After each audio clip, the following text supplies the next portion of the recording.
Hi, I'm Bruce. Are there any questions?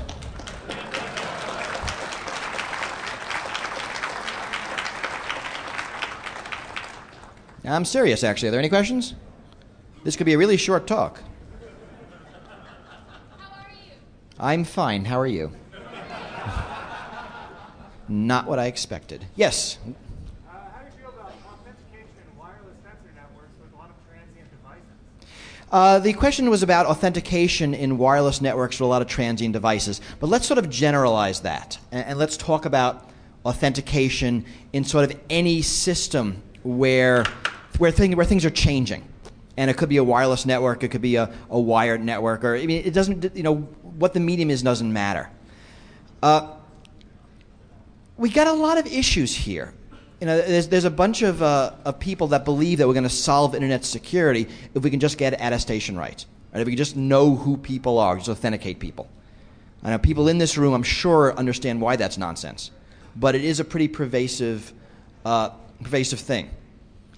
In general, right, the more you can control the device, the better authentication you can do. So your cell phone will have better authentication than your computer just because the company that builds your cell phone, the network, I mean, they own the firmware. I mean, they own a lot more of the network, or your iPhone, or any of the devices where there's a lot of control. And you can also think of I don't know what else, your Slingbox, or anything attached to your television, the gaming console. Right, where the hardware and software is on the manufacturer's control, it's pretty hard to add anything. So it's going to be a lot harder to fake authentication. In general, authentication is good. It tends to work in areas where the users want to authenticate. Right? I actually like it when my cell phone authenticates the network because that's how I get phone calls. So I'm likely to be on the same side as the system that makes it work. I mean, sure, there'll be people hacking it, but by and large, people are going to want to make that work. Right? I want to authenticate to my email server. I might not want to authenticate to some file sharing system. I might want to do that anonymously. So it's going to be a lot harder to build a system to make it work. Right? In general, and I did a paper on this with Adam Shostak 10 years ago, that when you start breaking up systems, when you have, let's say, a smart card and a reader, and you give the card to the user, when you take the security system and hand pieces out to different parties, you tend to have a lot more problems because you can't necessarily trust the different parties. It's a lot easier for me to build a security system based on, a bank account number, where you produce the number, or a bank card that has a number. That number is just a pointer to my database. I mean, I don't care if you hack it. I mean, it's my database. You show me the number, and I figure out how to make it work. If I give you a smart card with a chip, where that chip is doing its own authentication, suddenly I'm handing you the device you could hack, and it's a lot harder to build those security systems. So I don't know if I answered the question. Those are some of the sorts of things that come to mind. All right, someone asked me about AES. Okay, so people heard the news. I talked about this yesterday at Black Hat. Yesterday, and I blogged about it yesterday, there was a new attack against AES. Actually, a very major attack against AES. No reason to panic. You can stay. Because if you panic, maybe you'll never get out of here for 2 hours. But this is actually a big piece of news. So let me sort of give you two preludes, and I'll talk about what happened yesterday. So AES is the new, since about 2000, I think, encryption standard by NIST. There was a whole competition. I participated. I had two fish. And an algorithm called Ringdahl won. It came out of Belgium. And this became AES. AES is defined with three different key sizes, 128 bits, 192 bits, and 256 bits. The algorithm is the same for all key sizes, except the number of rounds is different, 10, 12, and 14, and the key schedule is different because the keys are larger. So that's what we have. And pretty much everything out there nowadays has migrated from DES to AES. And so the question that you want to look at when you see an AES device is AES what? AES 128, 192, or 256. That just tells you the key length. Okay? So that's sort of AES background. Let me talk a little bit about something called a related key attack. Oh, cryptographers need to write papers. And one of the things we do is we sort of invent threat models that we use to evaluate the security. One of the threat models, this was it was invented in the late 90s, and I'm sorry to say I think I was the one who did it, is a way to look at algorithms, a way to attack algorithms based on related keys. So related keys are different keys that are related by some mathematical property. So like a key and the key inverse, for example, would be a pair of related keys. So and there's cryptanalysis against algorithms based on related keys. So you might be able to break an algorithm, I'm just making this up, with 2 to the 80th work and 2 to the 20th related keys. Right, so that means you need 2 to the 20th different keys where you don't know what they are, but you know their mathematical relationships. And you know the plain text, you know the ciphertext, sort of a standard model for breaking crypto systems where you know everything except the key. But in a related key attack, you know the key relationship. They don't have a lot of application in the real world. I mean, it's hard to imagine a system where you can say to an oracle, which is just the way we think of it, encrypt this, thank you. Okay, now encrypt this with the key inverse, thank you. Now, right? But it's certainly possible. There are some applications when you use a cipher as a hash function where you see some related key properties that they matter. But largely it's a theoretical attack. Okay? So what we had yesterday is a group of cryptographers, and I'm blanking on their names. It's on my blog, that have a new attack against AES. It breaks only AES 256. It's kind of interesting. And it breaks 11 rounds of the 14. So this is an attack against 11 round AES 256. Against 10 rounds, it's like 2 to the 40th and something like 200 related keys. Against 11 rounds, it's 2 to the 70th, so it's sort of just barely not feasible with a similar amount of related keys. This is a big deal. It's a big deal cryptographically because it's a huge improvement over anything we've seen before. This is actually the third in a series of papers that have come out in the last few months that are improving these related key attacks against AES 256. All right, so what does this mean for us? Well, first of all, it does mean, luckily for us, not to panic. Not to panic for several reasons, right? One, we're not breaking the full anything. We're still in reduced round. Two, we're not breaking AES 128, which I believed was the most common variant, and I've been told otherwise, that more and more people are actually using the larger key variants. And three, it's a related key attack. And related key attacks tend not to be applicable in the real world. But still, this is very startling. I mean, what it means is the security margin we thought we had with AES, we actually don't. Right? There's an old adage in cryptography that attacks always get better, they never get worse. You know, I mean, it's trite, but it's also kind of profound. Right? Everything done always builds on something else. Right? The attack that I wrote about yesterday built on a paper I co-wrote in 2000, where I broke 7 rounds of AES 256 using related keys. And then it's been extended to 8, 9, 10, and now 11.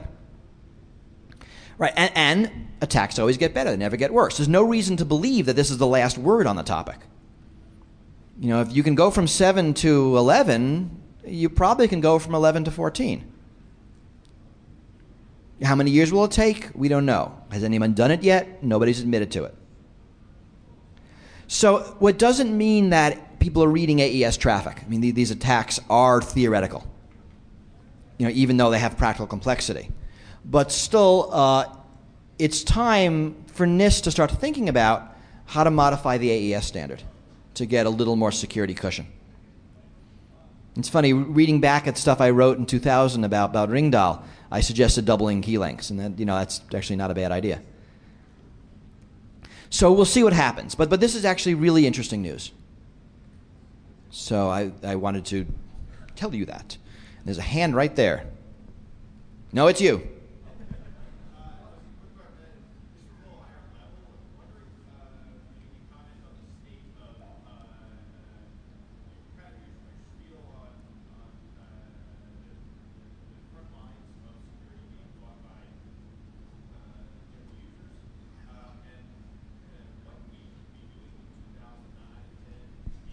So the question's about sort of security and general users. There's a paper I just saw that came out of Carnegie Mellon, which proves something we already know, that users ignore security warnings.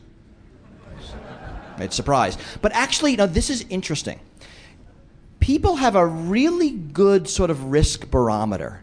They have a good sense of what's risky. And the reason people, let's take sort of the one we all get, the SSL certificate out of date or invalid. Right? We all ignore that all the time. The reason we do is because we know it doesn't matter. Right? The problem with security warnings is that they don't actually warn anything. They're generally CYA devices, right? It's not my fault. I gave him a warning. I mean, geez, don't. I'm the innocent programmer. He was the one who clicked OK. That's not my fault. And we have a problem with that. In a sense, if the programmer can't figure out what to do, why does he think the user will be able to figure out what to do?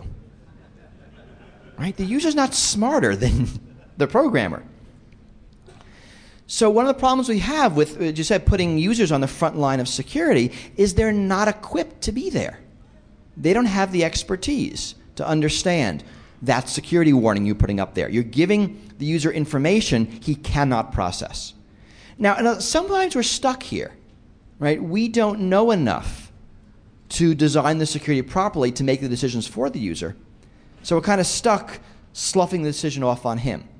But it's not a good solution because the user can't make good security decision.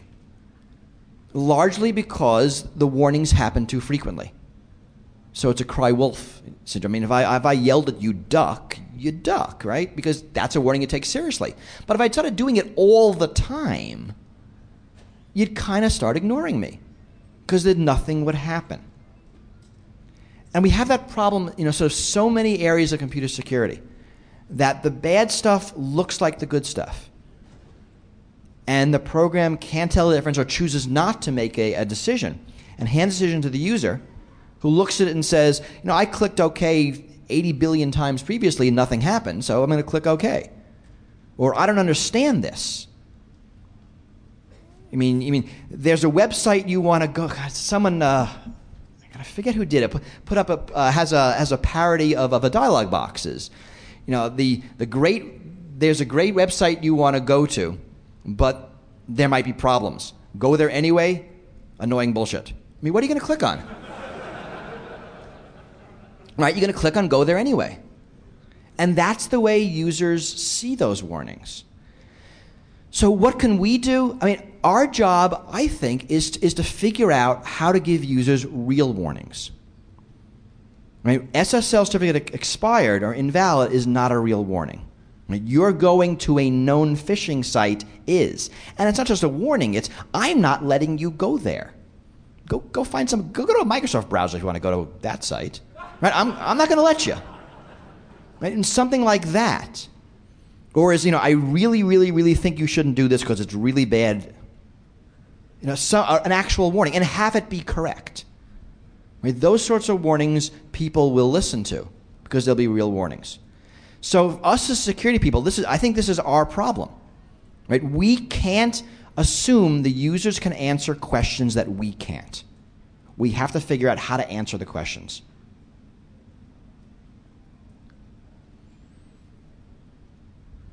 Oh, I saw your hand first.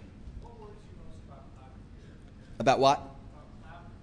What worries me most about cloud computing? Cloud computing, I think, is in some ways worrisome, in some ways not. I mean, cloud computing is just a new name for an old thing. Right? It reminds me of time sharing in the 60s. Right? In the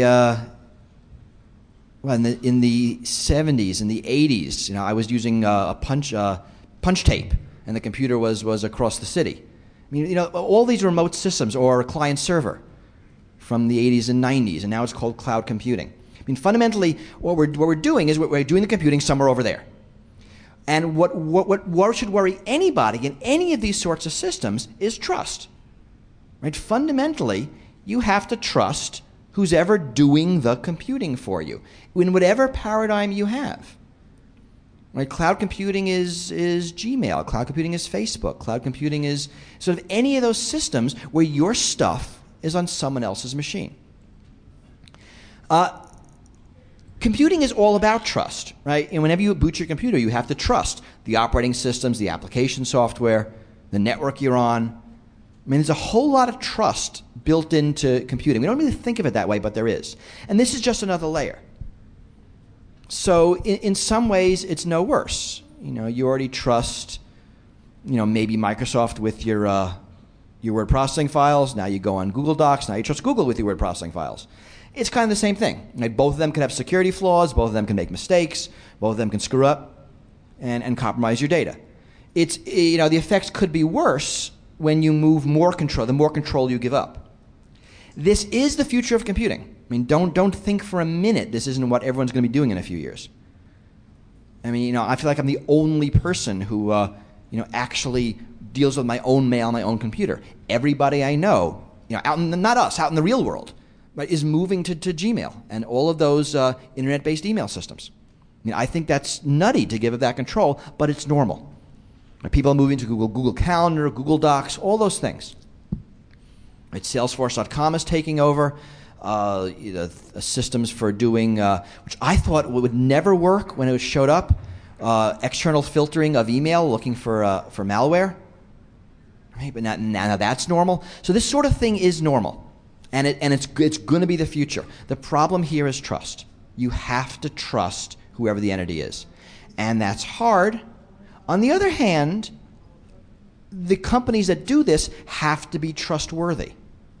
So they're going to go out of their way to secure their systems more than most users will. Right? Because their reputation is greater than any individual user. So I think there's promise there. So that's what I think about cloud computing. The worry is going to happen so fast that it won't be able to be secured properly. But it is happening, and you can't stop it. We'll be the holdouts.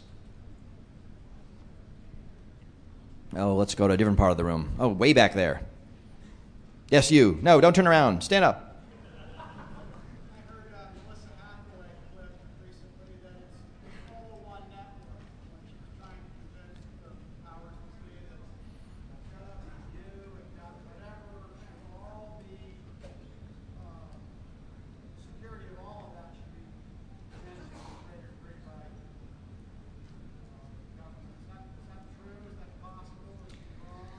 It's hard to tell. There's a lot going on right now in the administration on cybersecurity. There's a huge power struggle on who gets to control what. And often when I see stories in the media about these huge cyber risks, I always wonder which agency is leaking it for what reason. And we don't know how it's shaking out. Right? Obama's going to appoint a cybersecurity head, which I think is a great idea. I like it if he has budgetary authority, but we don't know who it is yet. And we don't know what's going to be done. We know that the military is doing their own cybersecurity. That makes a lot of sense, right? Both offensive and defensive for military purposes. That's perfectly reasonable. Who controls the civilian government network? We don't know. There's reasons why you want to centralize some things and decentralize other things. So it really remains to be seen. I don't know what's true yet, and I think we'll know a lot more with who's appointed. I actually would rather President Obama appoint someone more political to the head role, have a technical person under him. I think one of the problems we've had for past cybersecurity czars is they've been too technical and not political enough. Because in the end, this is about politics. It's not about tech. And if you have a politician who listens to tech, you get a lot more done than you have a sort of a tech person that tries to listen to politics. Because politics just makes no sense. So we'll see. We don't know. All right. Someone asked me about SHA3. That's another interesting topic we have. Yeah, okay. Yes. Yes. Yes, you mentioned NIST earlier on in your answer and the importance of selecting the right algorithm. What do you think about NIST and the SHA3 competition? Excellent. So after NIST had such success with AES, a couple of years ago, they decided to have another competition to replace the SHA family of hash functions. And right now, I don't know if people sort of know we had SHA-0 and then SHA-1 with a minor modification. Now there's the SHA family. There's a SHA-2. And NIST wants to sort of scrap those and get something new for the next decade. A really good idea. I mean, these competitions are actually huge impetuses for research. I mean, lots and lots of teams all over the world submit algorithms, and they break each other's. We have a little problem, though. I mean, NIST, which was the National Bureau of Standards back then, in 1976, and did a call for algorithms for a block cipher. They got one submission for DES. 1986 was nothing. 1996, they had a call for submissions for AES. They got 16. 2000, I guess, 7, they did a call for submissions for a new hash function. They got 64. So you notice the little geometric progression we have here? Which means in like 2017, if they call for something, they'll get 256 submissions. These are a lot of submissions. 64 was a huge number. So NIST got 64 submissions for a new hash standard. They're calling it SHA-3. I think that's dumb. I think they should call it the Advanced Hash Standard. I mean, duh. But they're calling it SHA-3. And so 64 submitted. I think 51 met the submission criteria. And they came from all over the world. We had an initial conference on the SHA-3 competition in, I think it was February, in Belgium, attached to the Fast Software Encryption Conference. And just, I think last week, the week before, NIST announced the 14 algorithms, I think it's 14, that are going on to, that have been selected to go on to like the next round. I mean, you might think of this as the great crypto demolition derby. Right? We'll put all the algorithms in the ring, beat each other on the head, and the last one left standing wins. It's not really that way, but it sort of is. Anyway, so there are 14 algorithms left. My submission, along with I think it's 8 other people, or 7 other people, I forget if we're 8 or 9 total, is Skane, and we're one of the 14 going on. It's a good set of algorithms going on. What's interesting is these new results against Ringdal, against AES. A surprising number of submissions to the SHA-3 use AES. One of the reasons is the Intel chip, the next generation, is going to have an AES instruction. It's going to have an AES round instruction. So you can do this a lot faster. So any number of hash algorithms took advantage of that and produced algorithms that use AES or parts of AES. So it's sort of unclear how these results will affect them. So right now there are 14 algorithms left. I think NIST is going to pick one by 2011, I think is the plan. And I think there'll be another narrowing from 14 to, let's say, 5, and then from 5 to 1. So, I mean, this is great for cryptographers because what cryptographers need are targets. Remember, cryptographers like to write papers. The best way to write a paper is by breaking something. Nobody wants to see your new design unless you have a trail of heads behind you. Right? So the way to get cred is to break stuff. Right? And there's now lots of targets out there of varying degrees of quality. I mean, there were easy to break targets. There are lots of hard to break targets. So that's what's going on in SHA world. Again, there's no cause for panic. Right? SHA-2 is fine. Both of these algorithms, SHA-2 and AES actually, are optimized for 32-bit words. So they're not as efficient on the modern CPUs. When NIST asked for SHA-3 candidates, they asked them to be optimized for 64-bit words, so which I think is a good idea. So that's what's going on in the SHA world. Yes? What's going on with TSA these days? What's going on with TSA these days? Your guess is as good as mine, right? I mean, Kip Hawley resigned because it was a political appointment. So he resigned when the presidential transition happened, and Obama hasn't appointed anybody to replace him. So near as I can tell, TSA is kind of in stasis. I'm sure there's an acting head. I don't even know who it is, right? It's someone who stays out of the news. I haven't seen anything different out of TSA in months, except I think now you have to take your shoes off and not put them in the plastic bins. So that's what passes for policy change at TSA these days. But I haven't seen any news. Even their blog has gotten boring. You know, when Kip Hawley was around, there were some interesting things in there. So I think they're just sort of treading water, waiting for some political direction. You know, as much as I hate to admit it, I don't think that Obama can make any serious changes. I think politically he's not going to risk it because there's no upside. It's all downside. And this is a problem we have sort of as in society when security ratchets up. That it's very hard politically to say, don't do that anymore. Because if something happens, you are dead. I mean, you've been blamed.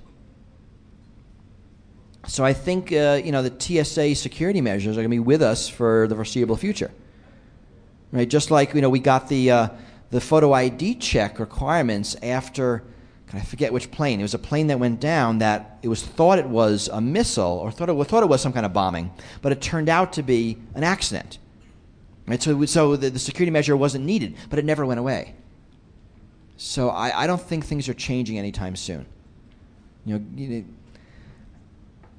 It's we're not. I'm just not seeing a lot of movement out of there. I know there's stuff brewing in sort of other areas of national security, not TSA, but making changes is hard. Right? Doing the right thing is very hard in this case, because doing the wrong thing is more politically expedient, and it sort of doesn't matter what party you're from. That's true. So I'm not optimistic about near-term changes. I'm going to take the hand way back there. Yes. No, you.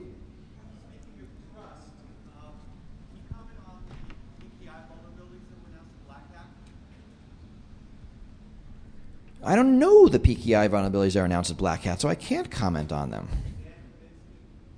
Is that the sort of universal cert, or is that something else?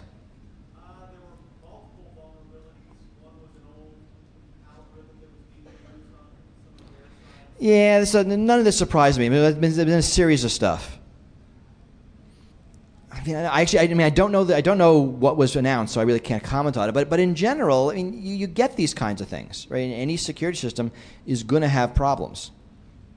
So PKI isn't so sort of magically invulnerable to that sort of stuff. So, but I'm sorry, I didn't. I've been busy enough the past few days. Oh, right there.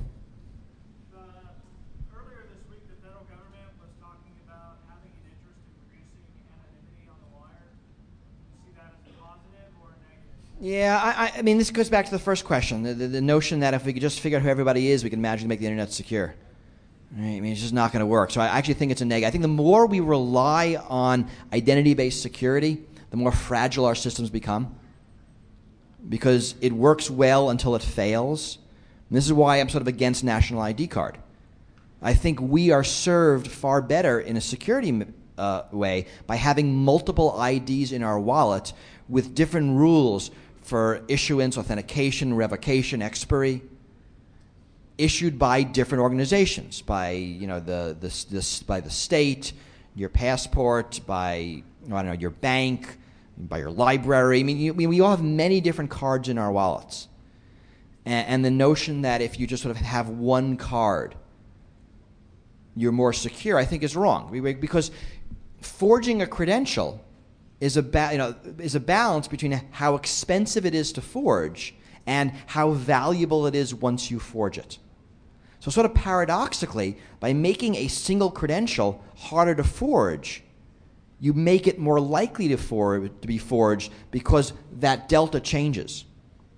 So maybe instead of costing $100 to get a fake credential, it costs $1,000. But if instead of being worth $1,000, it's worth $10,000 or more when it's forged, it's now more likely to be forged. So I really like systems that minimize identity-based security. I like systems that are secure regardless of the identity of who you're looking at. The airline security measures that work have nothing to do with identity. The photo ID check, I think, adds no security. An example. Right? So reducing anonymity doesn't help. God, I don't know the Diane Rehm show. That's just a radio host. I was on the show maybe about 6 months after or 8 months after September 11th. Or maybe it was more, because I was debating a DHS person. It must have been over a year later. And The DHS, we're talking about ID cards, identity checks. And what he says is, when you're in an airplane, you want to know the identity of the person sitting next to you. And I said, well, no, you don't. I want to know if he's going to blow up the airplane. And if he's not going to blow up the airplane, I don't care who he is. And honestly, if he is going to blow up the airplane, I don't care who he is either. Right? Who he is completely irrelevant. So I worry about a fetish for reducing anonymity because I think it makes for more fragile security. I mean, once you build a system that relies on identity as its linchpin for security, you just invite identity theft and various hacking by which you masquerade as somebody else. So you make that the way people are going to break into things, and that's bad. So you're stuck building a backup system that provides security anyway. So I'd rather, when possible, right, ditch the whole identity piece and work on, I don't care I don't care who sent the packet and why. I want to know what it's going to do. Right? Because if I don't like the packet, I'm going to dump it. And knowing who it is doesn't really help. Because even if it's a known person, it could still be a nasty packet because his system's been hacked. So I do worry. There is this fetish in the world today that identity is going to be how we're going to solve our security problems. Right? If we just knew who everybody was, we knew who all you were, we'd know who the terrorists are, we'd just arrest you all, and that'd be easy. Then we'd suddenly be safe. Right? I mean, this is the way people think. Right? It assumes that we have this, master list of terrorists, which of course we don't, and we can identify people properly, which of course we can't. Right? So it just doesn't work. I mean, lots of places identity makes sense. Right? I have an employee badge. Right? I have an account on my corporate network. Those make a lot of sense. A lot of places identity makes no sense. I mean, I love identity-based security at my bank. I mean, that's good, right? Because I get my money and no one else does, right? I like that. But in a lot of places, it doesn't make sense, and you're better off dumping it. But I think there's something we're going to have to fight. We're going to be losing the battle for anonymity on the net.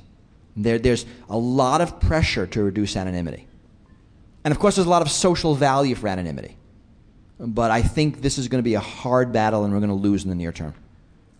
And that's unfortunate. Oh, let's go to this side. How about way back there? I am doing fine. All right, what's next? All right, you get 2 questions. Okay, so as you talk to Obama, and so why don't you tell him and where do you buy your berets? Where do I buy my what? Your berets, your hat. My hat. Actually, it's a neat place. It's the JJ Hat Center in New York. They've been in business about 100 years. So it is a cool store. So I'll say that. No, I have not talked to Obama. Be kind of neat. But I did an essay, like a month ago, which started with the rubric of if I had an elevator pitch to Obama, and this is what I'd say about how to fix cybersecurity. This is what I'd say. For the life of me, I can't remember what I wrote. I mean, this is actually embarrassing. So I invite you all to read that and pretend I said it while I was standing here. You've heard my voice, so you can probably do the cadence. But and I wrote it recently. It wasn't even a long time ago.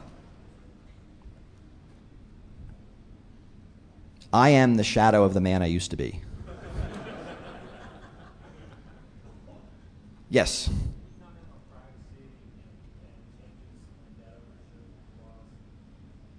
Comment on privacy in what context? On the ownership of your data. This is actually a real important trend. And it's about privacy and the ownership of your data. We're now living in a world where we tend not to own our data. And I'll get calls from the press all the time about things people say. I ask, what can people do to protect their data on Facebook, on Gmail, on this service, on that service? And the answer is nothing. You're screwed. Right? Fundamentally, most of our data isn't owned by us anymore. Right? And this gets into the cloud computing. It's going to get worse. That my critical data is owned by somebody else. I mean, identity theft. I used to say, shred your trash. Nobody steals identity out of the trash anymore. It's too annoying. You steal, steal by hundreds of thousands out of some database somewhere. And you, the user, the owner of that identity, has no control of that database. So there's not a lot we can do.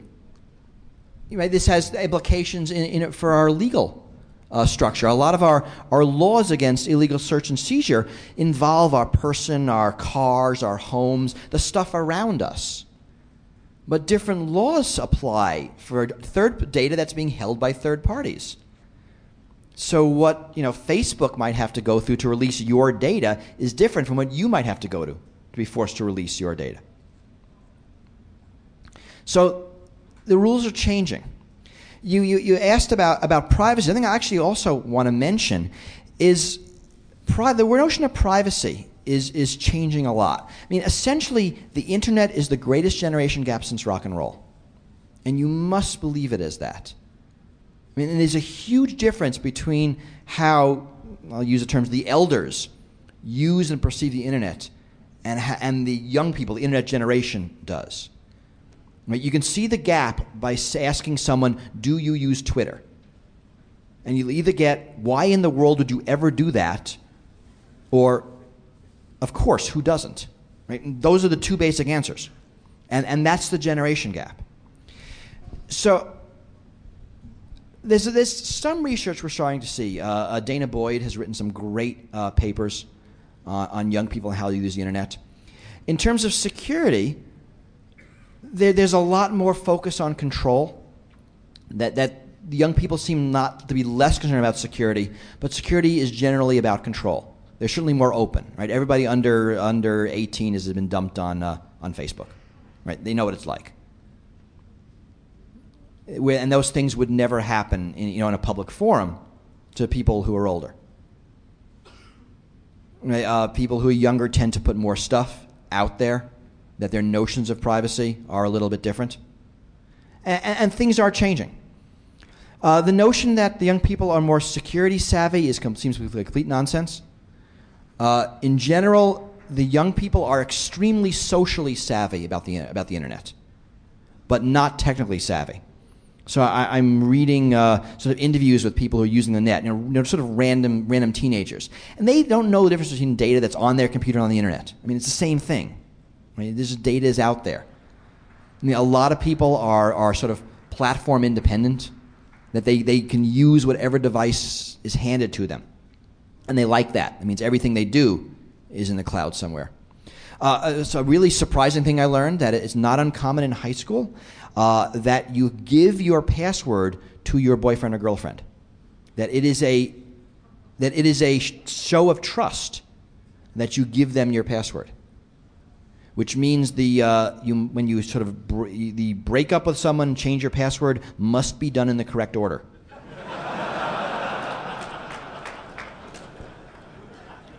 But so that's an interesting social mechanism that never occurred to me. But that is not uncommon. And sort of, I'll hear a lot of people, especially the older people, talking about how the young people don't understand privacy and are sort of doing it wrong and they get into trouble. When you think about generation gaps, right, so then think about rock and roll, what the elders would say about rock and roll, right? The death of marriage and women running amok and drugs and sex, and they pretty much nailed it, right? But we're all okay. So as a general rule, when you see a generation gap, what all the horrors the elders talk about will come to pass, but the younger generation is right that it won't be the death of civilization, that it'll be okay. And we're seeing that. Where you see a generation gap is people fired for blogging.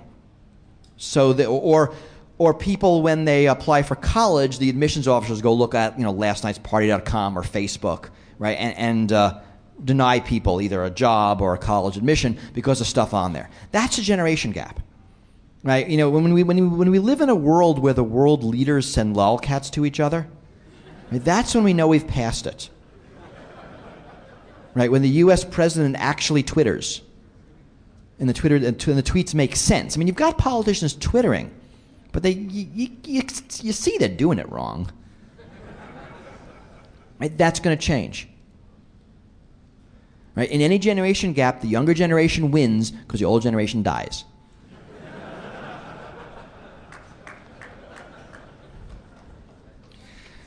All right, so I think I have time for one or two last questions.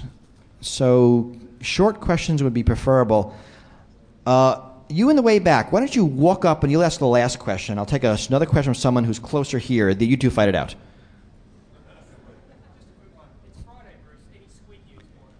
It's Friday, any squid news? So I get asked all the time about squid blogging. And if people follow my blog, every Friday I post a squid post. And I'll get emails saying, what is it about squid blogging? And I write back, I do them on Friday.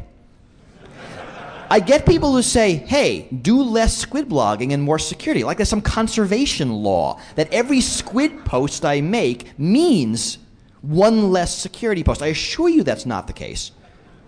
And in fact, posting about squid is the easiest part of my blogging day.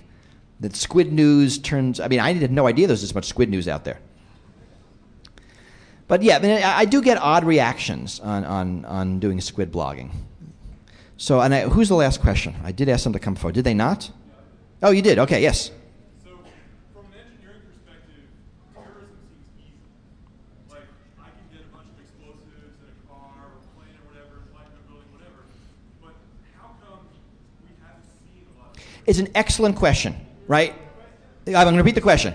From an engineering perspective, terrorism is easy, yet it doesn't happen a lot. What the hell's going on?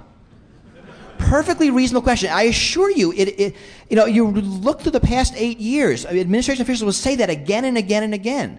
I wrote about bioterrorism a couple of weeks ago, and there was a quote from the United States, I forget which cabinet officer, said, it's so easy to poison the food supply, I'm amazed nobody did it.